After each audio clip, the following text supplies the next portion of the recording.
오늘의 하나님 말씀은 창세기 4장 25절 26절 5장 3절 봉독하겠습니다. 아담이 다시 아내와 동침하매 그가 아들을 낳아 그 이름을 셋이라 하였으니 이는 하나님이 내게 가인의 죽인 아벨 대신에 다른 씨를 주셨다 함이며 셋도 아들을 낳고 그 이름을 에노스라 하였으며 그때 사람들이 비로소 여호와의 이름을 불렀더라. 아담이 130세에 자기 모양 곧 자기 형상과 같은 아들을 낳아 이름을 셋이라 하였고. 아멘. 한 주간 지켜주신 하나님 앞에 은혜를 감사합시다. 또 믿음으로 우리 신앙 고백을 하도록 하겠습니다. 히브리서 12장 2절 우리 함께 고백합니다. 시작. 믿음의 주요 또 온전케 하시는 인 예수를 바라보자. 저는 그 앞에 있는 즐거움을 위하여 십자가를 참으사 부끄러움을 개의치 아니하시더니 하나님 보좌 우편에 앉으셨느니라. 아멘. 믿음의 족장들, 위대한 일꾼들 아주 중요하기 때문에 1000년 가까이 살면서도 한 줄이나 두 줄로 압축된 그것들을 통해서 하나님이 어떤 계획을 세우시고 일하셨는가에 대해서 오늘은 세 번째로 셋의 신앙에 대해서 말씀을 드리겠습니다. 아담이 이제 첫 아들을 낳고 둘째 아들을 낳고 그들이 장성해서 예배를 드릴 때 하나는 연lap이 되고 하나는 연lap이 되지 않아서 이제 큰 아들이 둘째 아들을 쳐 죽였습니다. 그 쳐 죽인 것은 그가 그렇게 한 것이 아니라 요한일서 3장 12절 말씀에 보면 이런 말씀이 있습니다. 가인같이 하지 말라. 저는 악한 자에게 속하여 그 아우를 죽였으니 어찐 연고로 죽였느뇨? 자기 행위는 악하고 그 아우의 행위는 의로움이니라. 악한 자는 사탄 마귀를 말하고 있죠. 그래서 그게 사탄이 들어가서 사람을 죽이고, 가인은 범죄한 후에 가인이 여호와의 앞을 떠나 나가 에덴 동편 놋 땅에 거하였더니 하나님을 떠났다 하는 내용과 연결이 됩니다. 한꺼번에 두 아들을 잃어버린 아담과 하와의 슬픔은 대단했을 것입니다. 아들 둘 이렇게 잘 성장해서 이렇게 결혼도 하고 자식도 낳고 손자도 보고 이렇게 얼마나 좋겠습니까? 그들이 한꺼번에 세상을 떠나자 그 두 사람은 적적할 뿐만 아니라 슬프고 비통스럽고 그러고 있다가 130세가 되었을 때 하나님께서 아들을 주셨습니다. 그래서 그런 믿음을 가지고 셋이라고 하는 이름을 주었습니다. 그 이름을 붙인 배경과 그리고 여기에 숨겨져 있는 뜻 몇 가지를 생각하면서 은혜 받기를 원합니다. 그 이름의 뜻은 셋은 두다, 놓다, 대치시키다, 고정시키다 또는 아벨 대신 주셨다는 그런 의미를 가지고 있습니다. 가인은 신앙을 떠나서 유리하고 방황하고 멀리 떠난 탕자가 되어버리고 말았습니다. 아담은 비록 타락한 자신의 형상을 닮은 자식이었지만 하나님의 형상대로 창조되었던 일을 기억할 수는 있었을 것입니다. 그래서 셋이란 이름을 붙였고 셋은 신앙이 정착되었고 고정되었고 그때로부터 여호와의 이름을 불렀다. 그렇게 말하고 있습니다. 자, 아벨 대신해 주셨다 이렇게 말씀하는데 이 말씀은 하나님의 언약의 연속성을 의미합니다. 사탄은 가인과 아벨을 둘 다 집안에서 내보내고 그리고 죽이고 그렇게 하면 하나님의 계획이 망가질 줄로 생각을 했지만 하나님은 다른 방법으로 역사를 하셔서 다른 씨를 주셨다 이런 표현을 했습니다. 다른 씨는 곧 메시아 예수 그리스도를 탄생시킬 수 있는 그 계열을 하나님께서 다시 세우셨다 하는 뜻입니다. 이 다른 씨를 주셨다는 내용을 통해서 우리는 구세주를 대망하고 염원하고 그리고 마음속에 믿음을 담아서 셋이란 이름을 붙인 것으로 보입니다. 주셨다 하는 단어가 히브리어는 전부 다 동사에서 왔다고 말씀을 드렸죠. 이게 이제 슈트라고 하는 데서 왔는데 슈트에서 셋이 왔는데요. 그러니까 두다, 놓다, 보존하다, 세우다, 고정시키다. 이것은 하나님의 구속의 섭리를 반드시 세워서 이루어간다. 아벨은 이름대로 공허하게 뿌리를 내리지 못하고 순교를 당했습니다. 가정도 가져보지 못하고 결혼도 하지 못한 것 같습니다. 형에 의해 죽임을 당하고 세상을 떠나버렸습니다. 가인은 신앙의 길을 떠나서 유리하고 방황하는 자가 되어보이고 말았습니다. 두 아들을 잃어버린 아담과 하와의 심정은 참담했으며 고통스러웠을 것입니다. 그런 때에 뿌리를 내리고 고정시키고 세워주고 방황하지 않는 고정된 사람으로 셋을 주셨다, 이런 뜻을 가지고 있습니다. 여호와의 이름을 이때부터 부르기 시작을 했다고 기록하고 있는데요, 하나님의 구속 계승자 셋을 생각해 보도록 하겠습니다. 셋은 하나님의 구속 섭리의 계승자로 태어났습니다. 순교한 아벨 대신 하나님께서 선물로 주신 자입니다. 구속의 경륜을 막을 자는 없습니다. 사탄은 아벨을 죽이고 가인이 떠나면 하나님의 구속의 경륜 계승자가 사라지겠다고 생각을 했을지 모릅니다. 모세 때에는 사탄은 이스라엘 백성들의 남자를 다 죽이면 씨를 말리게 될 것이 생각을 해서 마지막 때는 모세가 태어날 때는 나일강에다가 전부 다 빠뜨려서 죽이는 그 국법으로 행하도록 그렇게 했죠. 그러나 하나님은 그 가운데서도 살려내는 방법을 나타내셨습니다. 또 바벨론 포로로 가서 아하수에로라고 하는 그 왕이 다스리고 있던 그때에 에스더라고는 사촌 여동생이죠. 모르드게의 사촌 여동생을 그쪽에 왕비가 되게 하나님은 인도하셨습니다. 그래서 하만이라고 하는 아말렉 족속의 후손인 이 하만을 통해서 사탄의 종자를 이야기하죠. 그래서 아말렉과 대대로 싸우시리라. 그래서 아말렉을 살려주는 사람은 하나님이 다 죽였습니다. 아말렉을 진멸하면 하나님은 살려주셨습니다. 성경 역사가 그렇습니다. 그래서 이 아말렉 자손이라고 알려진 이 하만이라고는 이 사람이 유대인들을 전부 죽이려고 그랬습니다. 그러면 씨가 다 끊어지지 않습니까? 다 죽이려고 했는데 실패로 돌아가죠. 거꾸로 되죠. 자기네 집안이 멸망을 당하게 되죠. 근데도 어디선가 이두메 사람, 곧 에돔 사람, 아말렉 자손과 연결되어 있는 사람, 헤롯이라고 하는 사람이 왕까지 됩니다. 유대인의 왕까지 됩니다.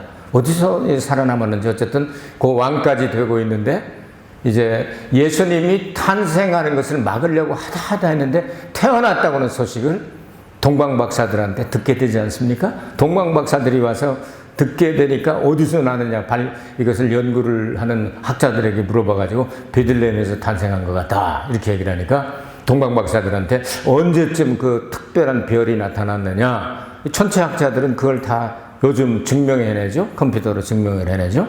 예수님이 탄생하실 때 6개월 동안 이 목성과 토성, 제일 큰 별들이죠. 제일 큰 별들이 나서 한 자리에 서가지고서 춤춘 흔적이 지금 발견이 되고 있습니다. 굉장히 큰 별이 나타난 것은 아마도 그렇게 하나님께서 이 별들의 자리를 하나님이 정하시지 않습니까? 그리고 별들의 숫자도 그 별들의 궁도 12황도라고는 말을 들어보셨어요? 12궁이죠. 그래서 동양에서도 뭐 할 때면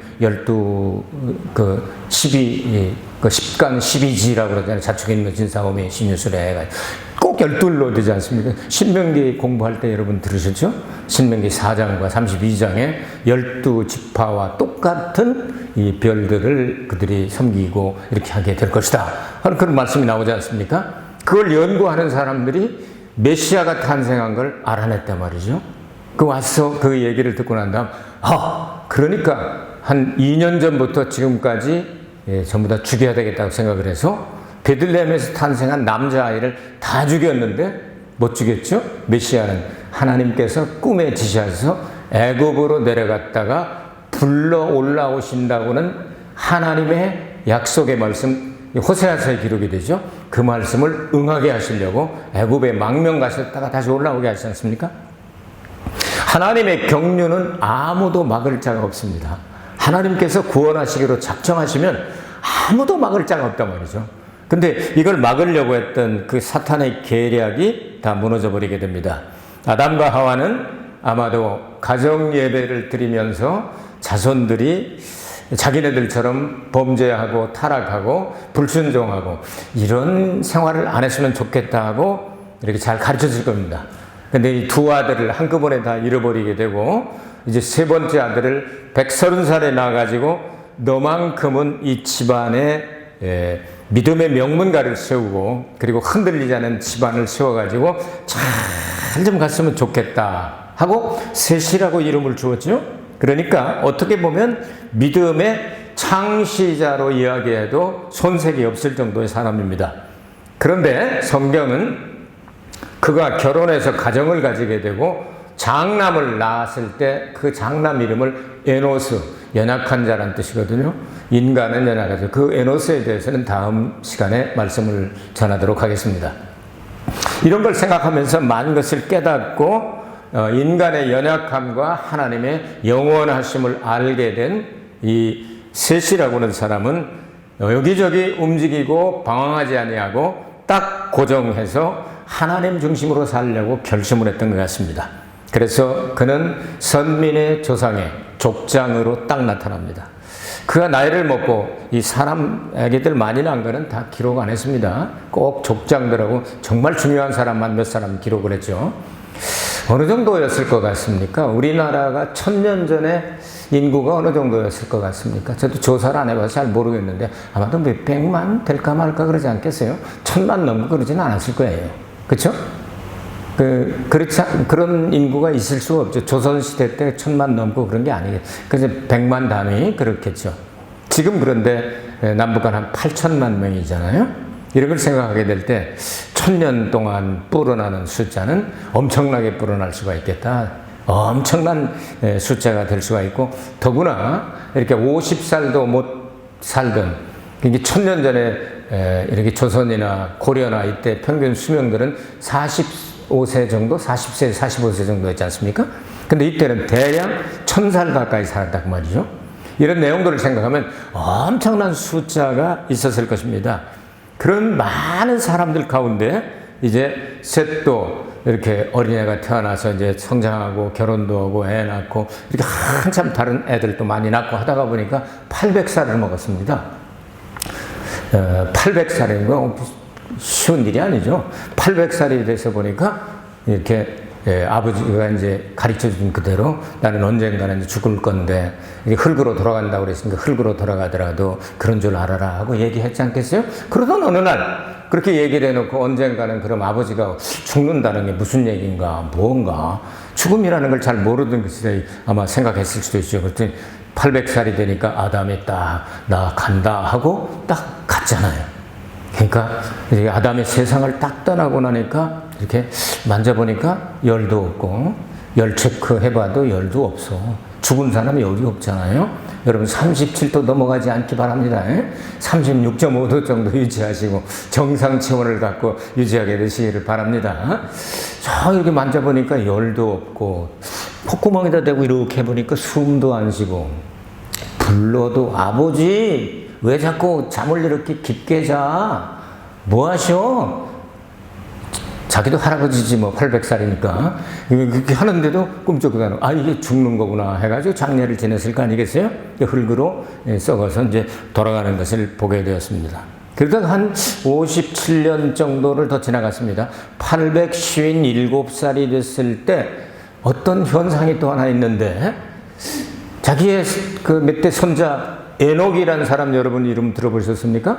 에녹이라는 사람이 하나님과 동행한다고 그러더니 어느 날 갑자기 하나님께서 너 데려간다 하시고 쫙 데려가셔서 공중으로 휙 날라서 어디로 들어가시는 성경은 기록하고 있지 않지만 하나님이 데려가셨다고 그러죠? 딱 데려가셨단 말이에요. 그걸 또 봤어요. 저 몇 대 손자인데 저게 어디로 그냥 가버리고 안 오네. 승천도 그거 본 거죠? 그 예수님 승천의 모형이 될 수가 있죠. 자, 예수님 죽음의 모형, 아담의 죽음이죠. 그러고 나서 한 55년을 더 살았어요. 55년을 더 살고 나서 이제 912살이 되죠. 55년을 거기다 사니까 912살이 돼서 세상을 떠났다. 이렇게 성경은 기록을 하고 있습니다. 그가 일생을 통해서 보고 듣고 느끼고 하는 건 뭐냐면 죄와 죽음에 대한 것이 이게 어떤 이론이 아니고 팩트구나, 이게 사실이구나 하는 사실을 그는 깨달았을 것입니다. 그래서 자손들에게 이런 내용들을 내가 이 세상을 떠나기 전에 하고 싶은 말이 있는데 하면서 이런저런 이야기들을 전부 다 가르쳐 주었을 것입니다. 그래서 그 사람 때부터 굉장히 중요한 현상, 세계적인 현상이 바꿔지게 됩니다. 여러분 1년 반쯤 전입니까? 이제 1년 8개월 됐나요? 8개월째인데요. 지금 우리가 살고 있는 세상에 좀 현상이 많이 바뀌었죠? 비행기를 타고 싶어도 마음대로 타기가 어려운 시대가 되었고, 그리고 여행을 하려고 해도 여행이 쉽지 않죠? 격리를 해야 되고, 또 이렇게 참 복잡한 일들이 생기잖아요. 또 그리고 백신을 맞으라고 해서 백신을 맞아도 또 이렇게 불어나고, 그래서 요즘 학자들 얘기를 들으면 이 백신이 한 5개월, 6개월 정도 효과가 있다고 그러죠. 그래도 그동안 죽으면 안 되니까 하고 맞아 이렇게 해놓고 그럼 5, 6개월 지나면 또 맞아야 된다는 얘기죠. 여러 가지 참 문제가 복잡하고 어떻게 우리가 손을 댈 수가 없는, 그리고 이제 각 나라에서는 이제 백신 패스포트를 만든다고 그러죠. 백신을 맞지 않은 사람들은 이제 별도 정해서 마치 다니엘 시대에 예언한 것처럼 진흙과 그리고 철이 섞어지지 않는 것처럼, 근데 백신 맞은 사람하고 맞지 않는 사람이 섞어지기가 어려운 시대가 다가올지도 모르겠습니다. 이런 시대에 우리가 살고 있다. 사회적인 현상이 이렇게 변화돼서 괄목할 만큼 변화되었을 때, 그래서 오늘 성경은 뭐라고 말씀하시죠? 보겠습니다. 자, 창세기 5장 3절, 아담이 130세에 자기 모양 곧 자기 형상과 같은 아들을 낳아 이름을 셋이라 하였고 했습니다. 네, 하나님의 형상대로 모양대로 창조된 아담은 범죄함으로 그 영이 속사람이 죽었죠. 그리고 육신도 930살이 돼가지고 결국은 죽게 됩니다. 아담은 130세 이미 죽은 아벨과 집을 나간 가인 두 아들을 잃고 난 후에 하나님의 은혜로 130살 됐을 때 셋을 선물로 받았죠. 그 셋은 원죄로 인하여 하나님의 형상이 아니라 뭐라고 나와 있습니까? 5장 3절에 아담의 형상을 닮은, 그렇죠? 아담이 130세에 자기 모양 곧 자기 형상과 같은 아들을 낳아 이름을 셋이라 하였고, 하나님의 형상입니까? 자기 형상입니까? 자기 형상대로, 다시 말하면 타락한 DNA를 카피한 그런 아들을 얻었고, 그래서 아담의 원죄가 자손들에게 유전되는 것을 여기서 말씀하고 있죠. 그래서 그 아들이 성장할 때 철저하게 신앙교육을 시킨 것 같습니다. 큰아들, 둘째 아들 잃어버리고 이제 세 번째 아들 너만큼은 신앙생활을 아주 명문가를 세우고 아주 고정을 하고 여기서 움직이지 않는 정말 훌륭한 믿음의 틀을 만들었으면 좋겠다. 성경은 예수 믿는 사람들을 왕같은 제상이라고 말하지 않습니까? 그래서 그에게 왕같은 제상에 그거 자기가 받았던 것을 그대로 아마 가르쳐 줬을 겁니다. 그렇죠? 왕같은 제상으로 왕권을 가지고 온 세상을 다스리고, 그리고 공중의 새들과 물고기, 그 다음에 기어다니는 거 할 것 없이 다 정복하고 다스리라고 말씀하시고, 하나님을 그 만물을 대표해서 예배하는 것을 하나님께서 사명으로 주셨죠. 자, 이런 내용을 어디서 배웠을까? 아담에게서 배웠다고 저는 생각합니다. 왜냐하면 아담이 세 번째 아들이고, 아담은 첫 번째 아들, 둘째 아들을 잃어버리고 난 다음 세 번째는 너만큼은 꼭 이렇게 좀 배워서 믿음의 명문 가정을 세워나가길 원한다. 그래서 이제 족장으로 여기 딱 이름 붙잖아요. 자, 26절 보겠습니다. 셋도 아들을 낳고 그 이름을 에노스라 하였으며 그때 사람들이 비로소 여호와의 이름을 불렀더라. 이 짧은 증언 속에 기독교의 신앙의 요소가 함축되어 있지요. 셋과 그 가족으로부터 본격적으로 여호와의 이름을 부르며 하나님께 기도하고 예배했다 하는, 이게 사회에 어떤 큰 변화가 일어났다는 그 내용으로 보이지 않습니까? 마치 우리가 코로나 시대에 변화된, 과거에 없었던 그런 시대가 된 것처럼.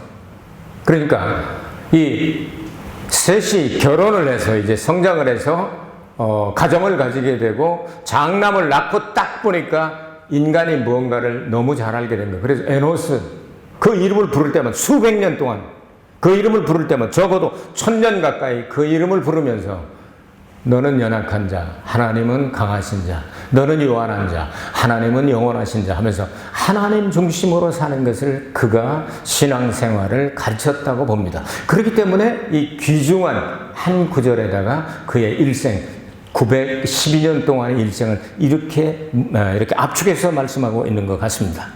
자, 이런 것을 생각하게 될 때 셋은 그들에게 여호와 하나님의 이름을 부르며 예배하는 걸 가르쳤고, 그러나 그 사람들이 다 따라온 건 아니겠죠? 그렇지 않은 사람들도 있었을 것입니다. 그래서 십계명을 주실 때 주 너의 하나님의 이름을 망령되이 일컫지 말라. 이것을 이름을 부르는데 마치 주문을 외우거나 아니면 우상 숭배하는 사람들이 비나이다 비나이다 하는 것처럼 하던 것이나 바알이여 바알이 하는 이런 망령된 그런 이름을 부르는 자가 아니라 셋을 통하여 아주 중요한 정말 신앙적으로 여호와 하나님의 이름을 부르며 기도하기를 시작하고 예배하기를 시작한 것을 출발한 가정을 바로 셋의 가정이라고 성경은 못 박아 말씀하고 있죠. 근데 이 셋이 믿음이 있는 사람이잖아요. 이런 믿음 우리는 배웠으면 참 좋겠습니다.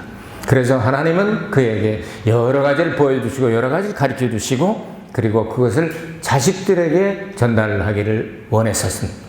셋은 그것을 받아서 순종을 해서 이제 에노스에게 어떻게 가르쳐서 에노스가 족장이 되었는가는 다음 주일에 말씀을 전하도록 하겠습니다. 아무쪼록 여러분 신앙생활 하시면서 나쁜 쪽을 택하지 말고 언제나 좋은 쪽을 택하시길 바랍니다. 성경에 보면 하나님 말씀 순종하면 복 받는다로 되어 있습니다. 불순종하면 심판받는다로 되어 있습니다. 그러면 그런 거예요. 예수님 이외에는 구원이 없다 하면 그런 거예요. 모든 사람이 죄를 범하였으며 하나님의 영광에 이르지 못한다면 그런 거예요. 그러나 예수 그리스도를 믿으면 다시 영광을 회복한다고 말씀하면 믿으면 그런 거예요. 영접하는 자, 곧 믿는 자들에게는 하나님의 아들들이 되는 권세를 주셨습니다. 그렇다면 그런 거예요. 성경 말씀하면 그렇다면 그런 거예요. 이거를 셋은 제일 먼저 이제 두 아들은 사라졌으니까 세 번째 난 나라도 이걸 꼭 지켜야지. 아버지의 저 간절한 마음, 저 열심을 가지고 가르치는 저것을 내가 꼭 받아서 지켜서 순종을 해야지. 그래서 그 가정을 채우고 셋의 집안에 에노스를 또 아들을 주십니다. 다른 아들도 많이 주셨지만 정말 믿음을 계승하는 구속사의 연결성으로 볼 때는 한 사람씩만을 택하셨습니다. 그러다가 내려가서 구대손 되어서 이제 노아가 나오고 또 노아의 아들 가운데 셈이 나오고 셈의 아들 가운데 이렇게 아르박산 나오고 또 이제 벨렉과 욕단 나오고 그리고 난 다음에 거기 벨렉 자손 가운데서 누가 나옵니까? 나홀이 나오고 그 다음에 테라가 나오고 나홀과 아브라함 이 사람들이 쭉 이렇게 나오지 않습니까? 아브라함이 바로 이 계통을 통해서 나와서 믿음의 조상이 된다고 말이죠. 여기까지는 우리가 잘 성경에 함축되어 있을 뿐이지 감춰진 것처럼 보입니다.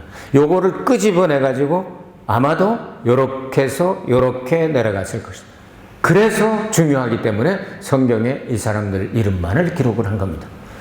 그냥 족보로 생각하지 마시고 믿음의 엄청난 그 영웅 같은 사람들의 대략 900년에서 1000년 정도의 것을 한 줄에다가 딱 압축한 이 의미가 어디 있을까 하는 것들을 생각하시면서 성경을 읽으시면 우리가 어떤 신앙생활을 해야 하나님께서 기뻐하실까 하는 것을 잘 알게 될 줄 압니다. 오늘은 셋에 대해서 말씀을 드렸습니다. 그는 하나님이 아벨 대신해 주셨으며 하나님이 대치해 놓고 다른 씨로 곧 메시아의 조상으로 하나님께 세우신 것을 보았습니다. 그의 뜻대로 하나님이 두고 놓고 확정시키고 고정시켜서 흔들리지 않는 하나님의 상속자의 반열에 세우신 그 믿음 따라서 여러분 집안도 다 그런 믿음의 명문가가 되기를 주의 이름으로 축복합니다. 은혜가 풍성하신 아버지 하나님 감사합니다. 하나님 은혜로 말미암아 오늘날까지 우리가 주님과 동행하며 살게 하여 주시니 진심으로 고맙고 감사합니다. 이제 8월 첫날을 맞이하여 성찬식을 집행하겠사오니 셋의 믿음을 우리의 믿음의 조상으로 생각하고 받아들여 셋처럼 그 집안을 세울 수 있는 저희들이 되게 하여 주옵소서. 우리 구주 예수 그리스도의 이름으로 기도하옵나이다. 아멘.